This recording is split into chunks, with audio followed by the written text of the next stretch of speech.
This is a quick reminder on how to separate a photo from the background using the pen tool. So once you place the photo and hit enter, you're going to use your pen tool and draw all the way around the silhouette of the object.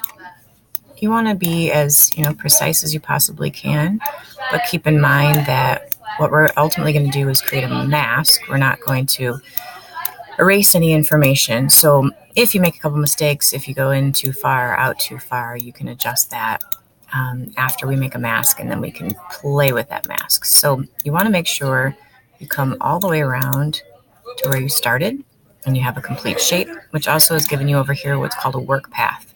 So after you've come around, you're going to right click and create a vector mask, and that's going to hide anything in the background. You notice over here you have this gray and white kind of mask that's it's like a design that represents a mask.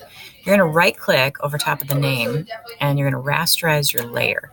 Then you'll notice that mask is black and white. If you click it, you get white brackets around it, meaning you are in masking mode. So this is the icon of your image. If you want to change the color or adjust it, this is how you mask.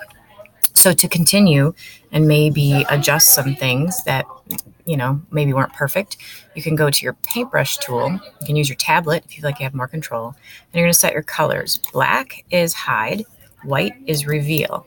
So what that means is black will hide away any areas that you missed when you were pen tooling. And if you realize that you did a mistake, of course you can Control Z, but you can also flip back to white and get that area back.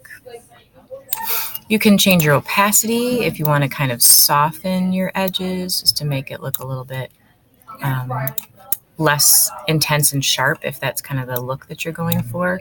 You can also, when you're in masking mode on your computers, there's a whole area up here where you can feather the edges and soften the edges. Don't forget, though, that when you zoom out, some of those details that you're obsessing about might not be as important.